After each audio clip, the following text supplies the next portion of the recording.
YouTube, what it do? It's your boy TWV checking in for episode 21 of 40 years of Wrestlemania with TWV, which means we are on Wrestlemania 21.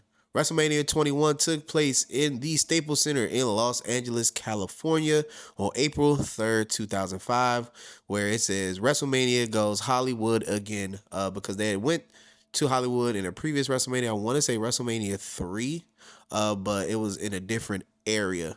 But WrestleMania 21 had a 8 match card, and 6 out of the 8 matches were extraordinary.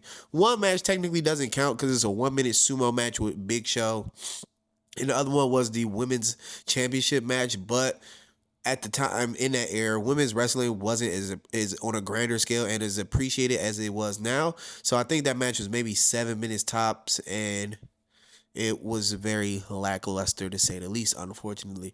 But with that being said, let's get into the review. The first match that I enjoyed was Rey Mysterio versus Eddie Guerrero in a singles match. And this is the only time in WrestleMania history, I want to say, where tag team champions faced off against each other. This was, unfortunately, Eddie Guerrero's last WrestleMania because he unfortunately passed away due to heart complications later on in the year. I want to say in November. But this match was an amazing open. It was 13 minutes of pure action. This was prime Rey Mysterio. Eddie Guerrero could go in that ring as well. Like, he was a legend. Y'all have seen me speak about Eddie Guerrero before. So this was a great opening match, showcased both their skills. And like I said, it's the first time I ever seen tag team champions face each other while they're still champs. So it was something different to see. But I loved everything about it. Definitely, I would recommend a watch. It's a 3.5. I really thoroughly enjoyed it though. But with that being said, let's get to the next one. The next match that I thoroughly enjoyed was the inaugural Money in the Bank ladder match, having Edge, Chris Jericho, Shelton Benjamin, Chris Benoit, Christian, and Kane in this match. And my, oh my, it was amazing. Y'all know I'm a ladder match junkie. It was just a car crash, man. They were throwing ladders at each other. They were slamming each other in the ladders. When Kane had his entrance, all the ladders that were on the stage were set on fire. So that was definitely like something dope to see. It was a beautiful match. At the end of it, Edge came out on top. So like I said, this is a 4-star match just because I'm a ladder match junkie. It's really like a 3.5 because it's the inaugural one, but I thoroughly enjoyed it because, I'm a ladder match junkie. So I had to grade this match on a curve because of pure bias of, ladder matches being the first actual wrestling matches I've seen. But with that being said, let's get to the next one. The next match that I thoroughly enjoyed was Randy Orton versus The Undertaker. And man, this was young Randy Orton. This was pre-tattoos all down his arms. This is Hey Nothing You Can Say entrance Randy Orton. So this is like 2005, of course. Like, if you know, like Randy Orton's theme song wasn't always voices. It was another one called Hey Nothing You Can Say. I don't think that's the title, but that's how the song starts. But this is actually one of very underrated WWE entrance songs. That's a video for another day, possibly. But the match itself only went 14 minutes, but it was an action-packed 14 minutes, man. Undertaker got back in his bag and was dishing out some real graps, man. Back-to-back years, man. He was getting to it, and Randy Orton, just the young upstart, was just in there going for it as well. Like, man, we had a ref get knocked down. We had Randy's father, Cowboy Bob Orton, come in and hit Undertaker with the cast. Undertaker kicked out. He did the iconic, pop up where he sits up while he's laying on the mat. Like, it had everything. And Randy tried to tombstone Undertaker, but then Undertaker flipped, and he ended up tombstoning Randy, and another body added to the street. So this is definitely an amazing match. This was a 4.5 star, even though it was 14 minutes. It was a really great match. Definitely recommend going to watch it. And with that being said, let's get to the next one. The next match that I enjoyed on WrestleMania 21 was Kurt Angle versus Shawn Michaels in a singles match. This was an inter-promotion match between SmackDown and Raw, and it was a banger. It was a banger. Like, out the gate, TWV 5-star.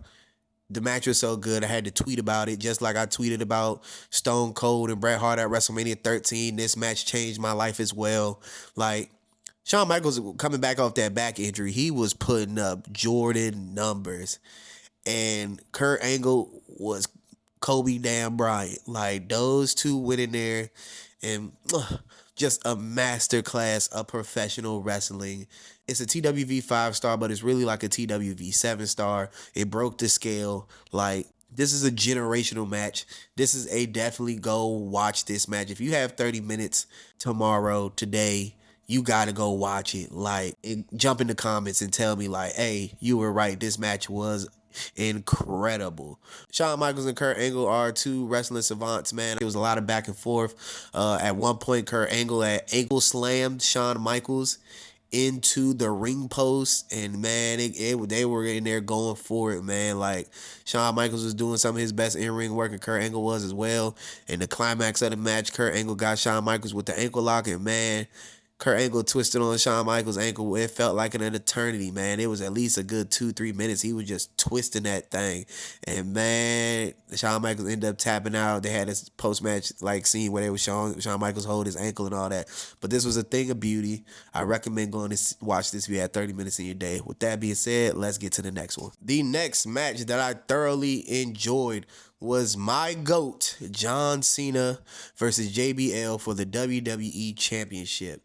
This match was a shorter match on these list of matches. Actually was the shortest one, but it was a banger. John Cena worked from under the entire match for real. Like JBL was the heel, and he was just dominating the match a lot.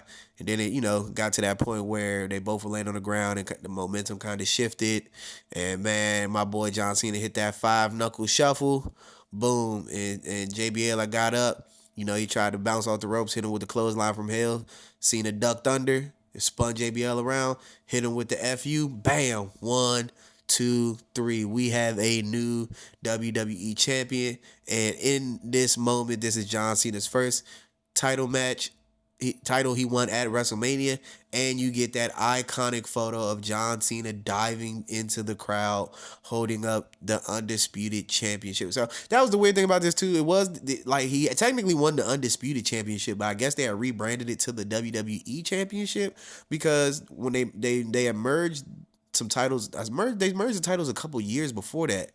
Yeah, they merged the old Wing Eagle and the World Heavyweight into that Undisputed Championship. And I guess, I didn't watch the episodes between WrestleManias, of course, because it's a WrestleMania series. But I'm assuming they merged the belt, but they kept the Undisputed belt style and just renamed it to the WWE Championship. Not to get on a tangent, but that's a small part of wrestling history that I don't like, that they merged the Undisputed belt and just made it a WWE Championship.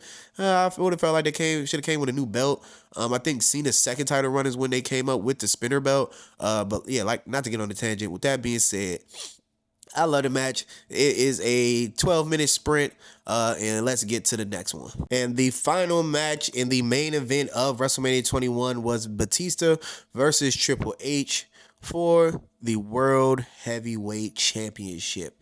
And man, those two went at it. It was a physical, old-fashioned slobber knocker in the words of Jim Ross, man.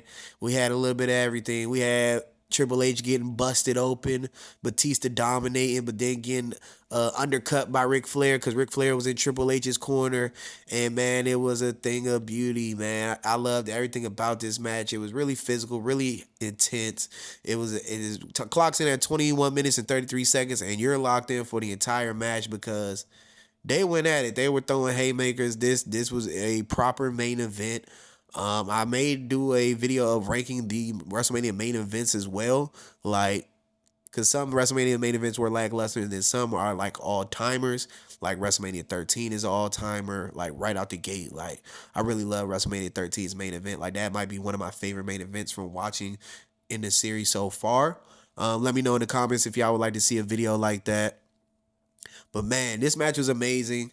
Batista won the Royal Rumble, so Triple H came in as the champ. This is where you get that iconic scene of Motorhead playing Triple H's theme song while he comes into the arena for the match. Like, it was dope. It was dope. I loved everything about the match, just the aesthetics, everything. They weren't in there as wrestling savants with technical wrestling and all that, but it was a great professional wrestling match. Like, it was high impact, high intensity. Like, it was a beautiful showcase of professional wrestling. And Batista did get the win and become the new World Heavyweight Champion. So I loved everything about this. And now sitting back, recapping the matches I enjoyed, this may be the best in-ring work-wise WrestleMania of all time. I still have more WrestleManias to go, but for this to be a 8-match WrestleMania and 6 of the matches be incredible in my opinion, or worth the watch.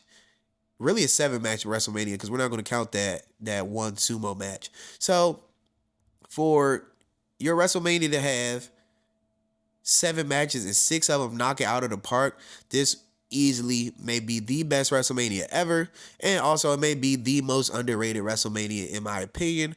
But with that being said, it's your boy TWV checking in and checking out. I'll catch you tomorrow for the next one.